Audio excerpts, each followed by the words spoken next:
Dans le chapitre 12 de la lettre aux Hébreux, au verset 1, l'apôtre nous exhorte à rejeter tout fardeau et le péché qui nous enveloppe si facilement, et à courir avec persévérance dans la carrière qui nous est ouverte.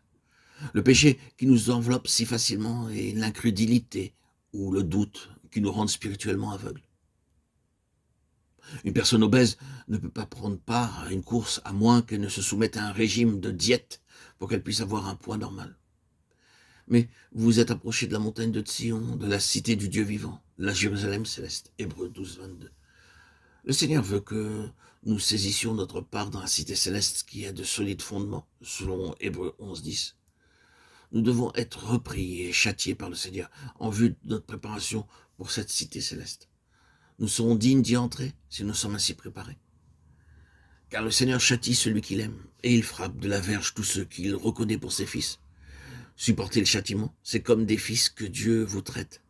Car quel est le fils qu'un père ne châtie pas? Mais si vous êtes exempt du châtiment auquel tous ont part, vous êtes donc des enfants illégitimes et non des fils. Hébreux 12, 6, 8. Pour pouvoir vivre dans cette cité céleste comme des rois célestes et la posséder à jamais, nous devons avoir part à la sainteté de Dieu. Pour devenir participants de la sainteté de Dieu, nous devons être constamment corrigés par le Seigneur. Nous devons être préparés à sa correction. Il est vrai que tout châtiment semble d'abord un sujet de tristesse et non de joie. Mais il produit plus tard, pour ceux qui ont été ainsi exercés, un fruit paisible de justice. Hébreux 12, 11.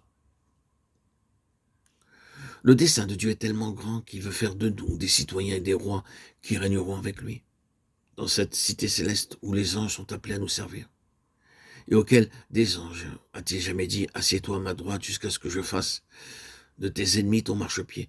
Ne sont-ils pas tous des esprits au service de Dieu, envoyés pour exercer un ministère en faveur de ceux qui doivent hériter du salut? Hébreux 1, 13, 14. Au jour de la fin, Dieu ébranlera toutes choses. Lui, dont la voix alors ébranlera la terre, et qui maintenant a fait cette promesse.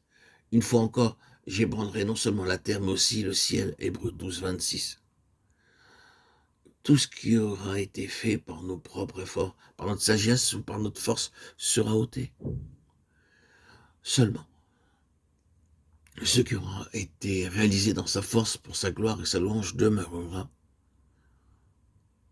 Nous devons sans cesse nous examiner, ne rien faire dans notre sagesse et notre force, mais faire toutes choses par le Saint-Esprit et pour la gloire de Dieu, dans l'obéissance, la soumission au Saint-Esprit. Il nous faut pour cela discerner ce qui est du Saint-Esprit et de ce qui est notre volonté. C'est cela, être dans l'obéissance. Ne pas agir selon nos forces propres, mais marcher selon l'Esprit.